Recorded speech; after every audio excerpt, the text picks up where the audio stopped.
नमस्कार दोस्तों, मैं हूं मनोज कुमार गुप्ता। आप देख रहे हैं कूल क्लासेस फॉर अकाउंट। और आज से मैं सोच रहा हूं वीडियो बनाना शुरू कर दूं। 1 जून की डेट है आज, तो सोचा था आज से ही स्टार्ट कर दें क्योंकि काम तो अभी कंप्लीट हुआ नहीं है। काम का थोड़ा देख लीजिए, इस तरीके का भी काम इस तरह से पड़ा हुआ है। ये किताब रखी है हमारे पास, ये स्टैंड है। अभी इसी तरह के हालात हैं। पीछे का देख लो, तो वाइट वॉश होना बाकी है। अभी सीलिंग है, सामने से जा रही है इस तरफ से, और यहाँ से ऊपर से उतरेगी नीचे की तरफ। जब भी सही हो जाए तब वाइट वॉश कराएंगे। पता नहीं कितना समय लग सकता है, ज़्यादा भी लग सकता है। तो सोच रहा हूँ कि जितना भी हिसाब किताब यहाँ बन पा रहा है तो वीडियो बनाना शुरू कर दूँ। कॉस्ट अकाउंट की जहाँ से बंद की थी हमने, वहीं से स्टार्ट करते हैं। और पेपर भी है देखो जुलाई के अंदर, तो उससे पहले पहले उसे निपटा देते हैं। ठीक है, तो कोशिश करेंगे थोड़ा बहुत टाइम निकालने की। बाकी तो अभी तो काम और भी करवाना है। बाकी आप चाहें तो डिस्क्रिप्शन में कुछ लिखा हुआ है, अगर आप उसे चाहें तो उसे कम कर सकते हैं। मैं अपनी कोशिश कर रहा हूँ, आप अपनी कोशिश कीजिए, सपोर्ट कीजिए चैनल को। तो दोस्तों, अब हमारे सामने है बुक कॉस्ट अकाउंट की हिंदी एडिशन है, ये स्वाति प्रकाशन से। और कॉन्ट्रैक्ट चैप्टर चल रहा है और उसका 39 क्वेश्चन स्टार्ट कराएंगे। 39 को आप देख लो। और इसको कराने से पहले बता दूंगा कि ये क्वेश्चन कुछ इस प्रकार से लिखा हुआ है यहाँ पे। अप्रमाणित कार्य की लागत ज्ञात करना, to find out cost of work uncertified आपको निकालना है। अप्रमाणित कार्य से संबंधित व्यक्ति की स्पष्ट जानकारी दी गई हो, मतलब वर्क अनसर्टिफाइड से रिलेटेड खर्चे के बारे में बता रखा हो। दो टाइप के क्वेश्चन होते हैं, जब खर्चे के बारे में बता रखा हो या दूसरा ना बता रखा हो। दूसरी तरह से इसमें ये आएगा, पूर्ण कार्य की मात्रा, प्रमाणित कार्य का मूल्य ज्ञात करने पर अप्रमाणित कार्य की लागत ज्ञात करना, वो सेकंड टाइप से आएगा। तो इस टाइप के क्वेश्चन करने के लिए इंपॉर्टेंट माना जाता है ये क्वेश्चन। ये और ये 41 दोनों ही इंपॉर्टेंट है। 42 भी आप कर सकते हो, सेम टू सेम ही है। तो ये 2-3 क्वेश्चन इंपॉर्टेंट है। अगर उस समय खराब होता है तो ऐसे क्वेश्चन दे देते हैं, अदरवाइज इससे पहले पहले क्वेश्चन आते हैं 34 से पहले पहले के। बस समय खराब होने वाली बात है, कब क्या हो जाए। तो इसके लिए एग्जांपल बता देता हूँ, आप उसे भी ट्राई जरूर कर लेना, क्योंकि ये अपने टाइप में एक ही क्वेश्चन है इस टाइप का, जो इसी टाइप का है। तो एग्जाम्पल नंबर 19 है, और इससे ऊपर जो थ्योरी दी है उसे ढंग से पढ़ लेना कि किस किस तरीके से है। कि 2 तरह के टाइप होते हैं यहाँ पे, जब खर्चे के बारे में जानकारी दे रखी हो, है ना। तो उससे रिलेटेड एग्जाम्पल है 19। दोस्तों सॉल्यूशन कुछ इस तरीके से है, अगर आपको यहाँ दिख रहा है तो इसका स्क्रीनशॉट लेके अपना समझ सकते हैं यहाँ पे। तो ये है वो क्वेश्चन, तो ज़रूर इसे तैयार कर लेना एग्जाम्पल को, क्योंकि हो सकता है क्वेश्चन आ जाए या एग्जाम्पल आ जाए, कुछ भी हो सकता है। और उससे अगले क्वेश्चन के लिए एग्जाम्पल में ये है 420, तो उसे भी कर लेना। चलो मैं इससे क्वेश्चन को कराता हूँ और पढ़वाता हूँ पहले, तो सबसे पहले ठीक है, स्टैंड नीचे करेंगे, आपको पढ़वाएंगे फिर क्वेश्चन कराएंगे। ओहो, स्टैंड भी ऐसी हो रहा है अब तो, कई दिन से इसका यूज़ नहीं हुआ ना।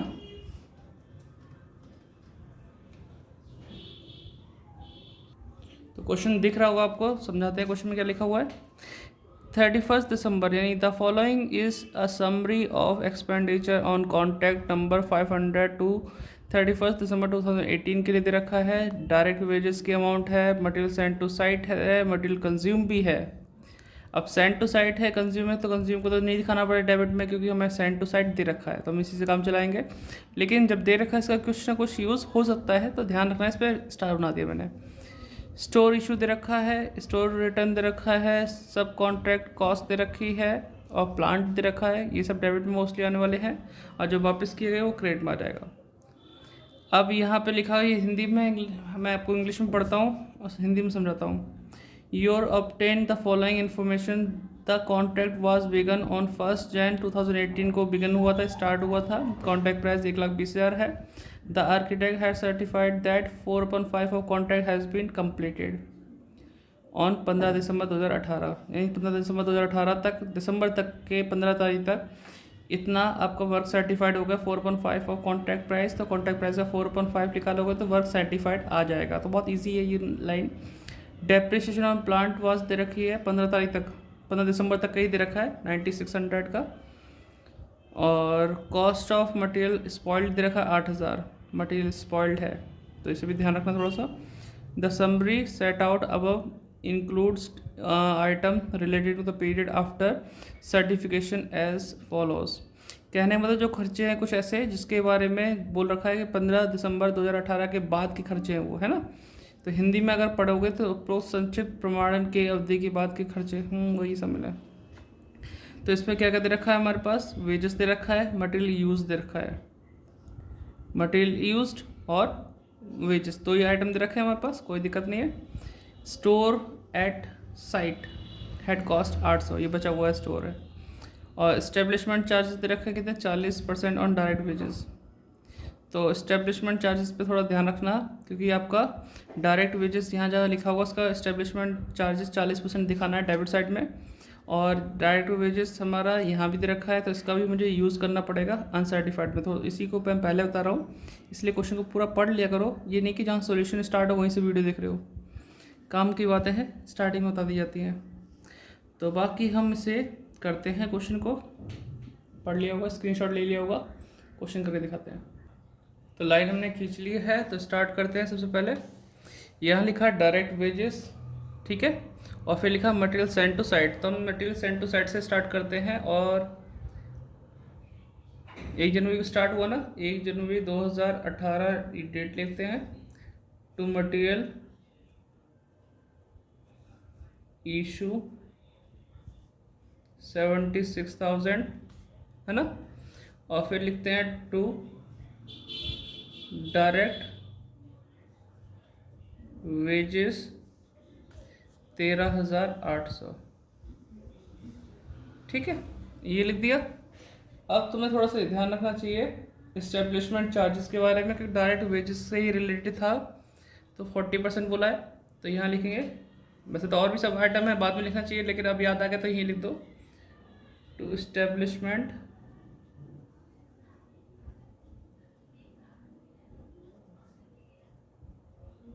चार्जेस, दिख रहा होगा नहीं दिख रहा होगा, 13,800 का 40% निकालना है, ठीक है।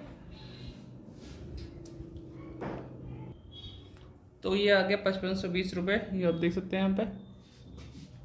तो उससे आगे जो बात है वो हमारी नॉर्मल चलती है कि मटेरियल कंज्यूम दे रखा है, तो इसका भी थोड़ा यूज़ करेंगे। उससे पहले ये सब लिख देते हैं, store issue, to store issue कितने रुपए का हो रहा है ये, 7600 का। फिर स्टोर रिटर्न है, तो by stores return, store return कितने दे रखा है, 1100 का।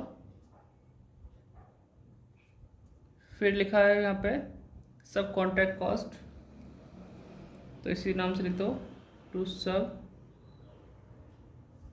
Contract cost. ठीक, कुछ चमक रहा नहीं चमक रहा, दिख रहा होगा आपको।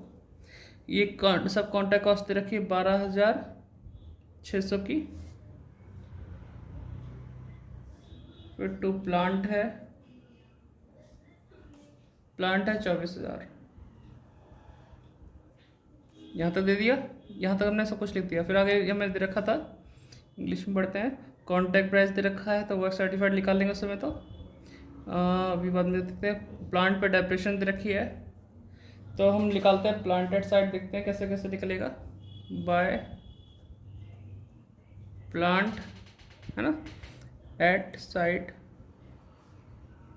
कॉस्ट थी 24,000 की, माइनस डैप आ जाएगा, डैप निकाल के दे रखा था कितना, 9,600, ठीक है। अगर 10,000 माइनस करते तो 14 बचता, 400 जोड़ दो, 14,400 आ जाएगा आपका, घटाने का तरीका हो गया। फिर हमारे पास दे रखा है मटेरियल स्पॉइल दे रखा है, इस पर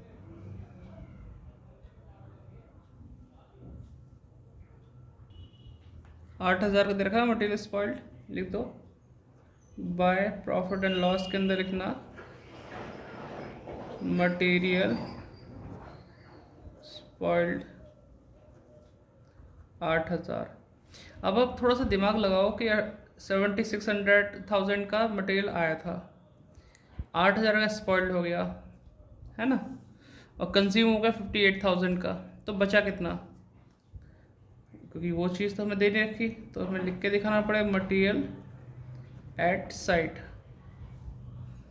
अब देखो 76,000 का आया था, 8,000 का नष्ट हो गया और 58,000 का हमने यूज़ कर लिया, तो बचा कितना? माइनस करके देख लो, 76,000 माइनस 8,000 माइनस 58,000, 10,000 का बचा। ये वाली बात क्लियर होगी?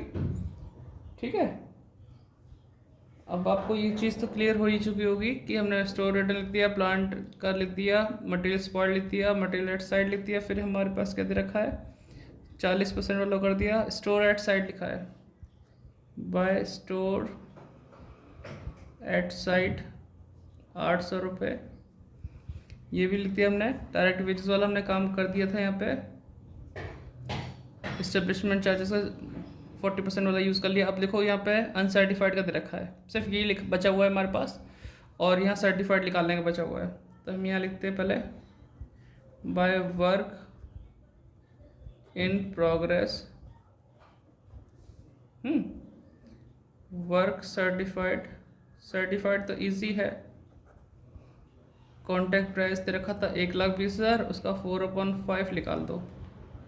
आप भी लोग सॉल्व करो, इस लाइन में बोला ना कॉन्ट्रैक्ट प्राइस का 4/5 सर्टिफाइड हो गया, तो 1,20,000 का 4/5 96,000, ठीक है। वर्क अनसर्टिफाइड निकालना है, जो कि इस क्वेश्चन का मोटिव है, क्योंकि खर्चा दे रखा है। तो मैं लाइन और खींचता हूँ, आप लोग इसे वीडियो पॉज करके नोट डाउन कर लो, ठीक।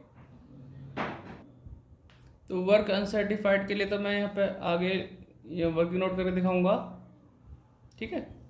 तो आप यहाँ पे लाइन खींच लेना, यहीं पे क्लोजिंग कर देते हैं, थोड़ा सा और आगे बढ़ाते हैं। वर्किंग नोट भाई यार तो राइटिंग कैसे करिए,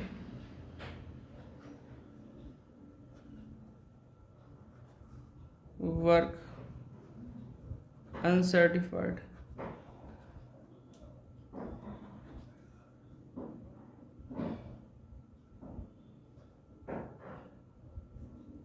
काटने मन कर रहा ढंग से आया नहीं है, कैलकुलेशन, अब थोड़ा दिखेगा नहीं दिखेगा, कैलकुलेशन ऑफ वर्क अनसर्टिफाइड। अब यहाँ पे कई सारे खर्चे दे रखे थे, वेजेस लिखा है, मटेरियल यूज लिखा है ना, तो लिख देते हैं वेजेस का खर्चा था आपका कितना था, वेजेस 1400, लिख के दिखा देता हूँ, वेजेस का आएगा पॉइंट प्लस हमारे पास मटेरियल कंज्यूम था, मटेरियल कंज्यूम ये सब 15 तारीख के बाद की बात है, तो मटेरियल कंज्यूम का था हमारे अमाउंट 3240। फिर अब देखो दो आइटम है, जिसने कहा वेजेस का 40% इस्टेब्लिशमेंट चार्ज, तो वेजेस तो यहाँ भी है, तो अगला आइटम है इस्टेब्लिशमेंट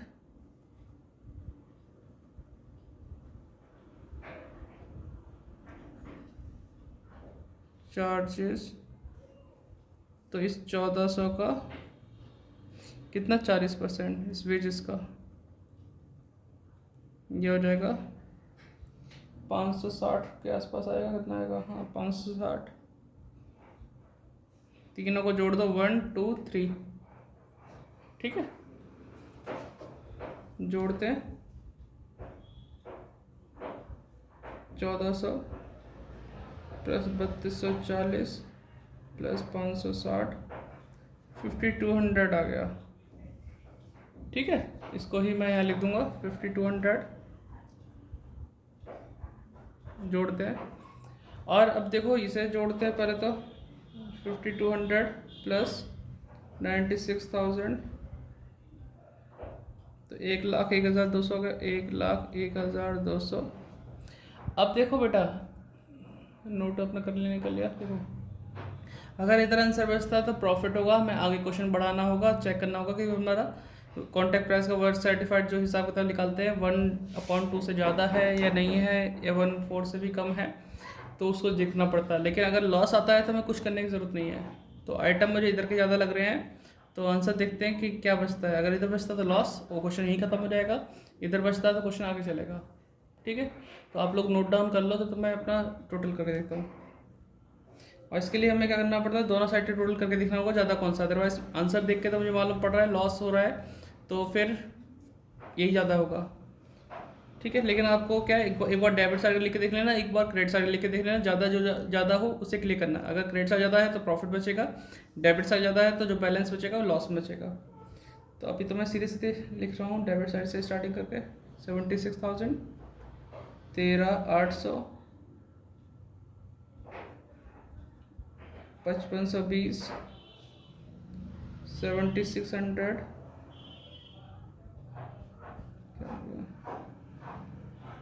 7600, 12,600, 24,000। तो यह है 1,39,520, 1,39,520 माइनस करते हैं 1,100, 14,400, 8,000, 10,000 रुपये का अमाउंट है, 800 की अमाउंट है,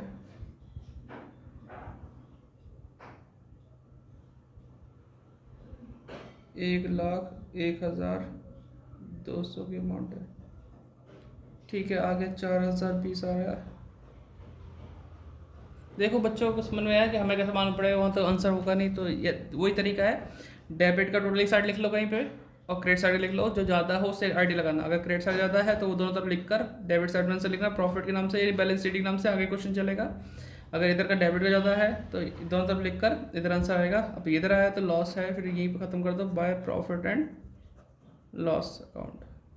ठीक है, अब ब्रैकेट में लिखना लॉस।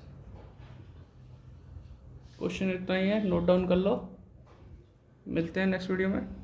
अगर नहीं दिख रहा है तो मैं स्टैंड को ऑन ऊंचा कर लेता हूँ, जिससे कि आप पूरा देख सकते हैं। ठीक है, 39 क्वेश्चन हो गया कंप्लीट। मिलते हैं नेक्स्ट वीडियो में। लाइक शेयर सब्सक्राइब, और डिस्क्रिप्शन जो चाहिए चाहो तो उसे सपोर्ट कर सकते हो। ठीक, क्योंकि अभी बच्चे पता नहीं है कब तक आएंगे।